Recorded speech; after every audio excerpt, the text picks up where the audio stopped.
क्या? ये क्या कह रहे हो तुम? जो तुम इतनी लंबी लंबी कॉल्स करके मुझे नौजवानों पे लेक्चर देते थे, इसका मतलब ये है कि तुम मेरा माइंड सेट कर रहे थे? सोभिया, मेरी बात समझने की कोशिश करो। क्या समझने की कोशिश करूं मैं? बताओ मुझे, क्या समझने की कोशिश करूं? मेरी बेटी हादी के नाम पर 5 सालों से बैठी हुई है और तुम आज मुझसे ये कह रहे हो कि दोनों के जहन नहीं मिलते? जब रिश्ता तय कर रहे थे तो उस वक्त जहन कहाँ चले गए थे? समझने की कोशिश करो कि हादी इस रिश्ते के लिए कभी मेंटली तैयार ही नहीं था। तुम्हारी गलतियों की सजा मेरी बेटी क्यों भुगते?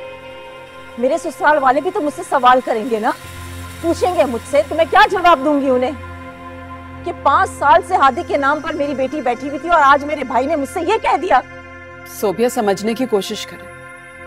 शहरयार ने पूरी कोशिश की है हादी को समझाने की, लेकिन वो इस शादी के लिए राजी ही नहीं है। तुम बीच में ना बोलो तो बेहतर है। पता है तुम लोगों का मसला क्या है?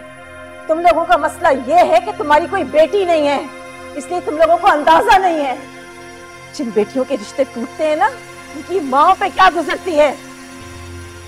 मैंने आयमा को हमेशा अपनी बेटी की तरह ही समझा है सोभिया। अगर तुम उसे अपनी बेटी समझते ना तो उसके जज्बात, उसके एहसासात का ख्याल रखते। इतने साल वो तुम लोगों के पास रही है, अरे किसी अंधे को भी हादी के लिए उसकी मोहब्बत नजर आ जाए, तुमने क्यों नहीं महसूस की?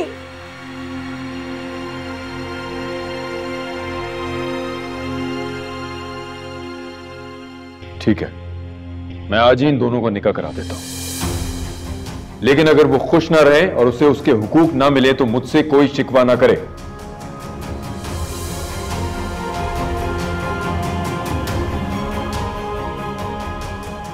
मैं उसे अपनी बेटी की तरह समझता हूं, इसलिए आने वाले कल की तकलीफ से बचाने की कोशिश कर रहा हूं। प्लीज समझो। मैं तुम्हारी बात को समझ गई, बल्कि बहुत अच्छी तरह से समझ गई। मैं आज के बाद इस घर से और तुमसे मेरा कोई रिश्ता बाकी नहीं। अब दोबारा कभी अपनी बहन मत कहना मुझे।